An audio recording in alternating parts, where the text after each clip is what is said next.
Bonjour à tous, je vous salue au nom de notre Seigneur et Sauveur Jésus-Christ qui déverse son amour en abondance, comme on l'a chanté à travers ce cantique, le torrent d'amour qui vient de sa croix. Alors, je vais prier et puis on va passer à la suite de ce culte. Seigneur Jésus, oui, gloire à toi pour ton amour que nous avons proclamé tout à l'heure. Et merci parce que tu nous donnes l'occasion de chercher à te connaître et à te suivre. Alors rends-nous attentifs à ta voix que nous allons écouter via les Saintes Écritures et que ton Saint-Esprit fasse de chacun de ces mots que nous entendrons des vérités qui seront imprégnées dans nos cœurs. Nous le demandons en ton nom saint et puissant, Jésus-Christ de Nazareth. Amen. Alors aujourd'hui, c'est à mon tour de partager la parole au sein de cette assemblée et je reste dans le thème de la saison, à savoir les noms nouveaux que Dieu donne à des personnes, et ça en dit quelque chose sur Dieu lui-même, sur la personne qui est rebaptisée d'un autre nom, mais ça en dit aussi sur nous, justement en tant qu'Église. Et donc après l'intervention de Marc Vincent la semaine dernière sur Jacques et Jean qui ont été renommés fils du tonnerre ou nommés fils du tonnerre, eh bien aujourd'hui il m'est donné de vous parler de Simon, fils de Jonas, rebaptisé par Pierre. Alors c'est un passage assez connu.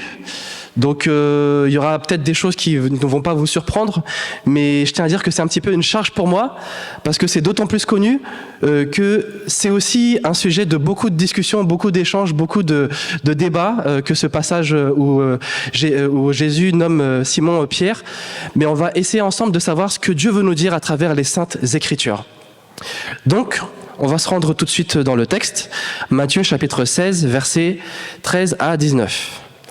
Que je vais lire dans la version Lui, second 21, et qui s'affiche normalement sous vos yeux. Jésus arriva dans le territoire de Césarée de Philippe. Il demanda à ses disciples, « Qui suis-je, d'après les hommes, moi le Fils de l'homme ?» Ils répondirent, « Les uns disent que tu es Jean-Baptiste, les autres Élie, les autres Jérémie ou l'un des prophètes. » « Et d'après vous, qui suis-je » leur dit-il.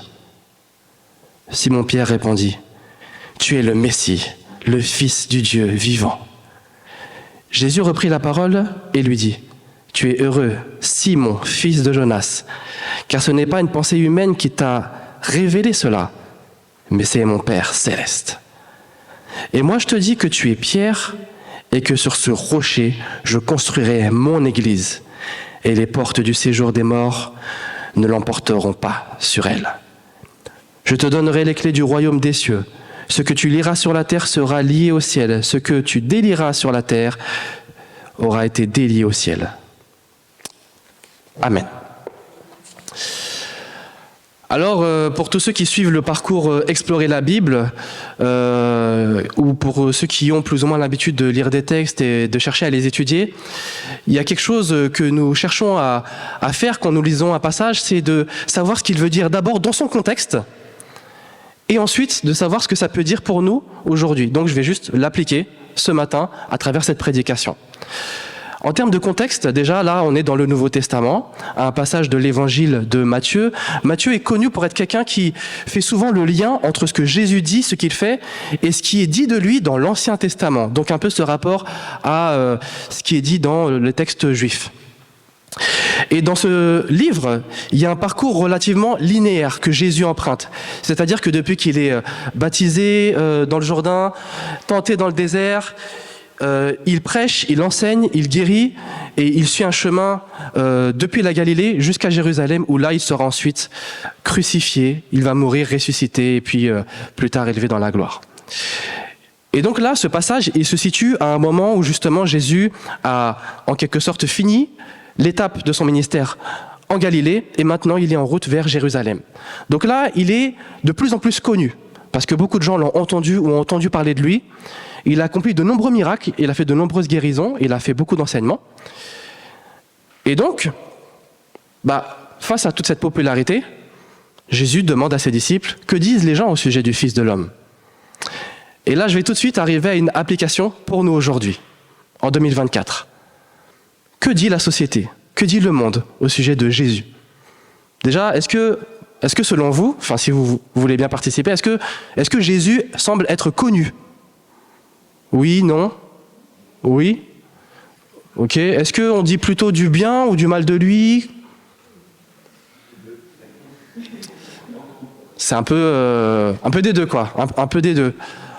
En tout cas, est-ce que vous êtes d'accord pour dire qu'on entend souvent Jésus comme étant quelqu'un d'assez important, qu'il ait fait des choses bien ou mauvaises, mais quand même qui a un rôle impactant dans notre histoire? Alors effectivement, Jésus, il y a beaucoup de dire à son sujet, mais il y en a qui disent que c'était un juif qui a vécu en Palestine au 1er siècle, qui a eu un rôle vraiment impactant au sein de sa communauté, au sein de son peuple, et puis ça résonne encore jusqu'à maintenant parce qu'il a eu beaucoup de réformes éthiques, morales, religieuses. Voilà, il y a beaucoup de choses positives comme ça, mais il y a aussi des gens qui disent que Jésus est un faux prophète. Je pense que vous l'avez entendu. Il y en a qui disent que Jésus est un imposteur. Sans doute, il y en a qui pensent que Jésus, c'est celui qui a créé la plus grande secte de l'humanité et que jusqu'à maintenant, on est tous endoctrinés dans tout ce qu'il a fait, tout ce qu'il a inventé. Et je pense que vous savez aussi qu'il y a certaines personnes, enfin au moins un philosophe, qui dit que Jésus n'a carrément pas existé. Je ne sais pas si vous étiez au courant de ça. Voilà, c'est une invention, il n'a pas existé. C'est un philosophe, hein, c'est pas quelqu'un d'inculte ou d'illettré, quoi. Donc voilà, il y a quand même beaucoup de dire au sujet de Jésus. Mais nous, aujourd'hui, maintenant, en assemblée, pour nous, qui est Jésus? Voilà la question d'introduction qu'il faut avoir en tête. Pour toi, qui est là? Qui est Jésus? Qui est Jésus pour toi? Alors on retourne dans le texte et on voit que Simon, fils de Jonas, donne une réponse. On reviendra sur cette réponse par la suite.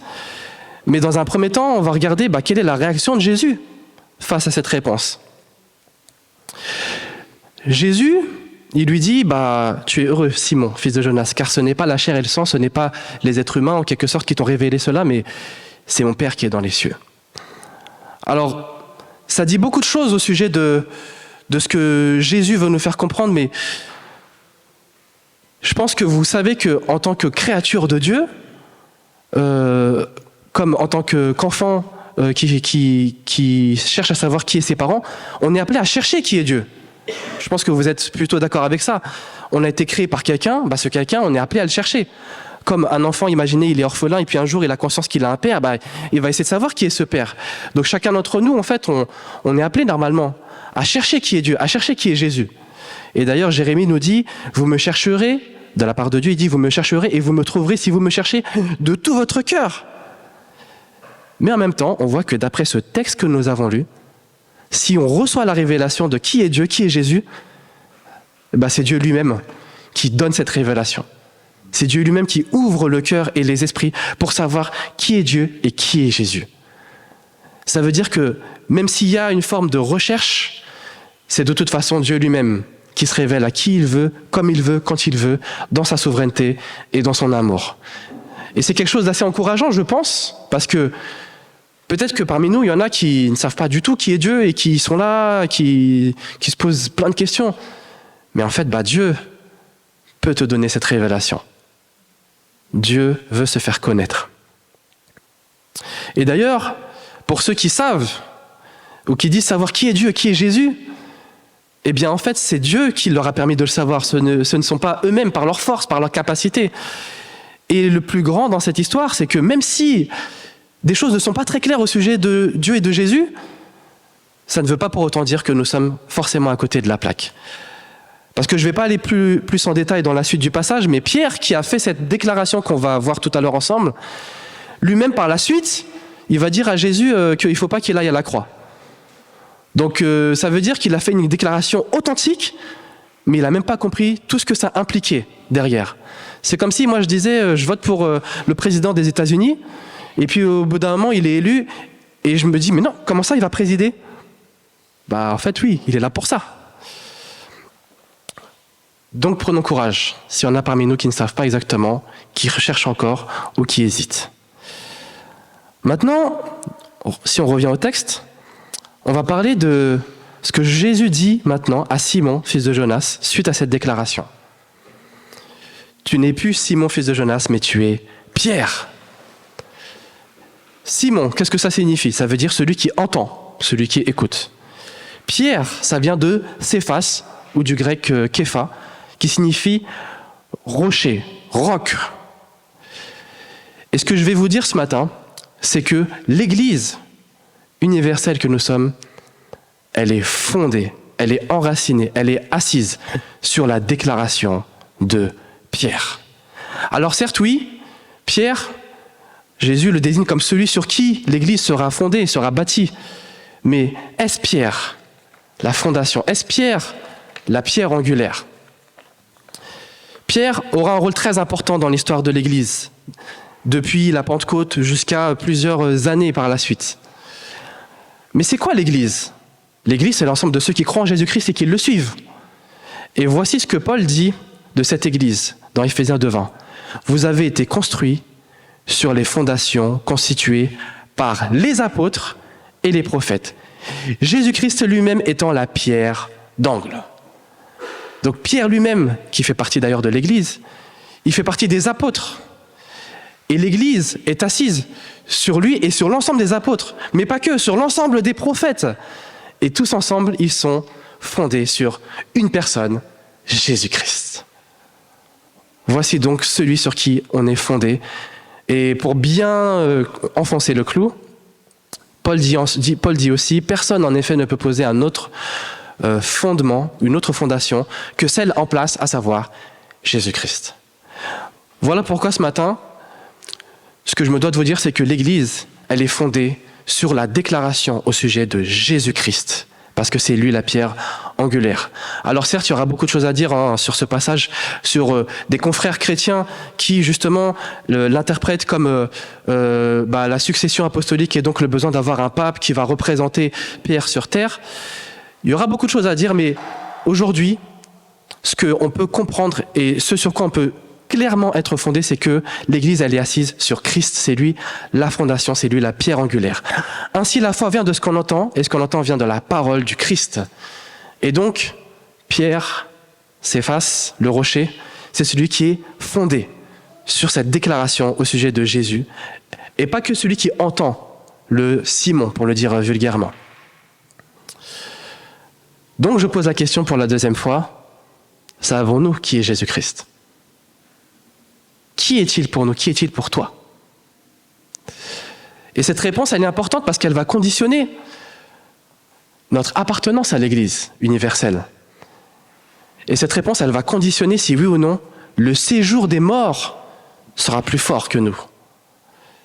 Une autre traduction pour cette histoire de séjour des morts, c'est « la puissance de la mort n'aura pas de force contre nous, contre cette Église qui est assise sur la déclaration de Pierre ». Eh bien, mes amis, il est temps maintenant donc d'aller, en fait, à ces propos que Pierre a énoncés pour savoir quelle est cette déclaration sur laquelle l'Église est assise. Pierre dit « Tu es le Messie, le Fils du Dieu vivant ». Messie signifie le oint, celui qui a reçu une onction, celui qui a été désigné pour sauver son peuple. Alors là, je vais citer un extrait de la Tob. Dans l'Ancien Testament, l'expression « Fils de Dieu » est appliquée aux anges, au peuple élu, aux Israélites fidèles, au Messie. Elle désigne une relation particulière avec Dieu fondée sur son élection et la mission qu'il confie à ses fils. Développant ses idées d'élection et de mission, le christianisme primitif, dès ses premières confessions de foi, a souligné le caractère unique et décisif de la personne de Jésus.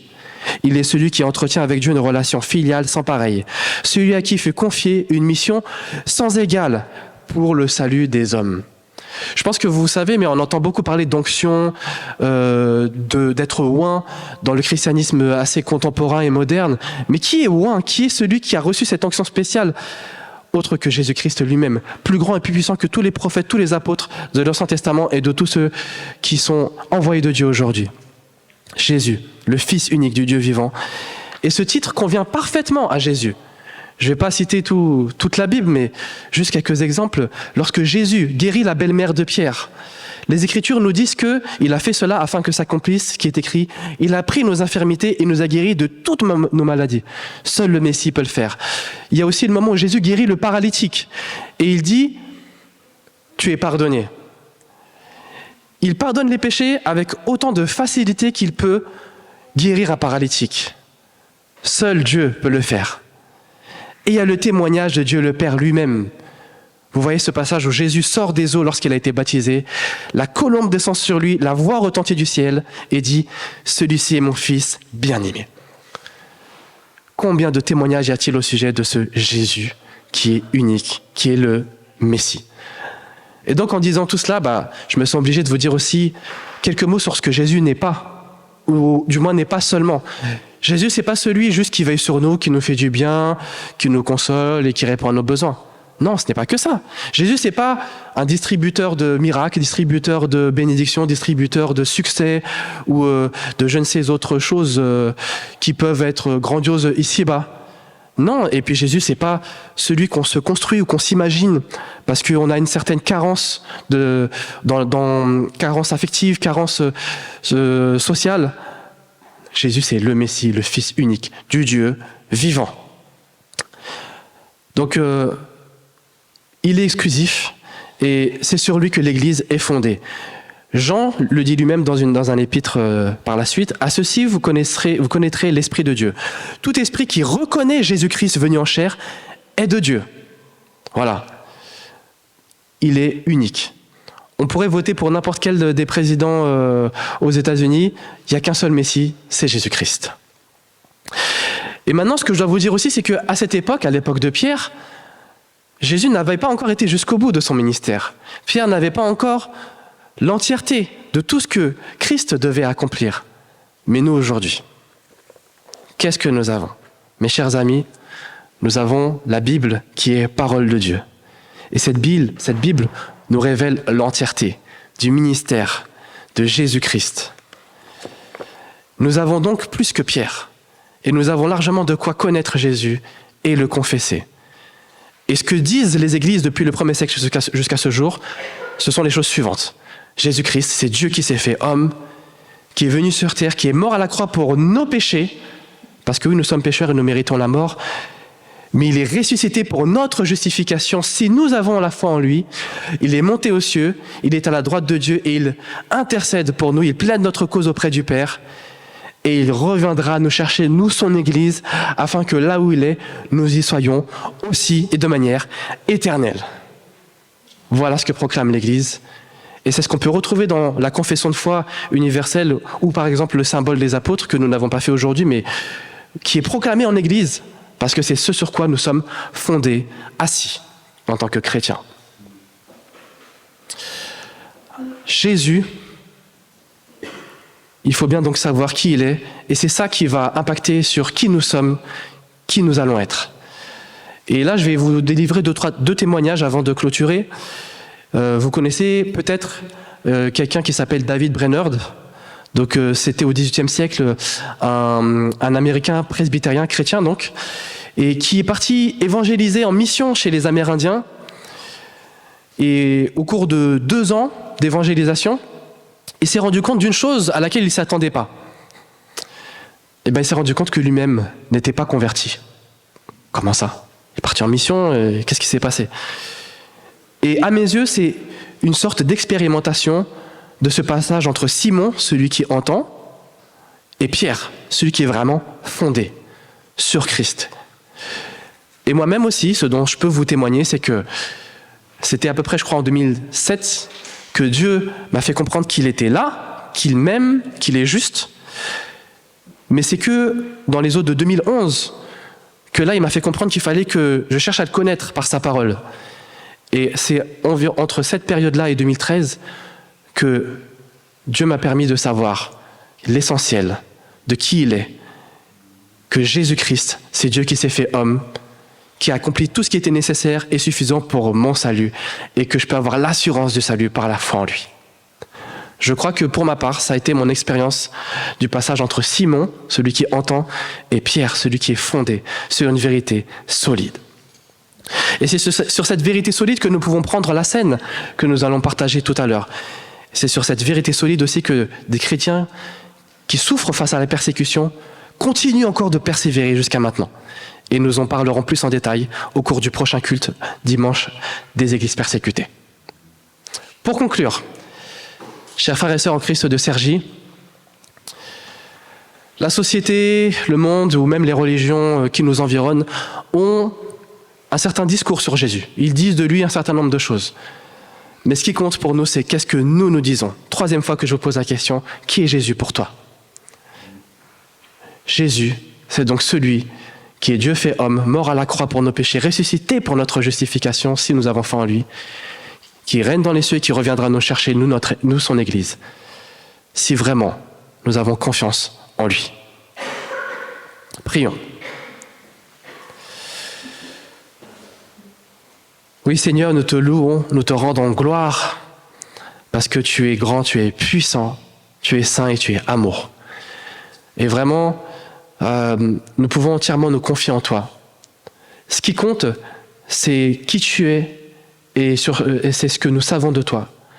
Je repense à cet artiste chrétien qui a dit « Fais en sorte que ce que tu sais de Dieu soit au-dessus de ce que tu ressens. » Et vraiment, Seigneur, on veut que toute forme de sentimentalisme, tout ce qui peut nous perturber, ou même les épreuves, que tout cela soit vraiment mis à l'écart, comparé à ce que tu es et à ce que nous savons de toi, afin que nous soyons fondés sur des vérités solides, ce roc, ce rocher. Et merci infiniment parce que tu aimes ton Église, tu la sauves, tu la gardes, et tu vas l'emmener avec toi afin qu'elle règne éternellement dans les cieux, à tes côtés. En ton nom saint et puissant. Amen.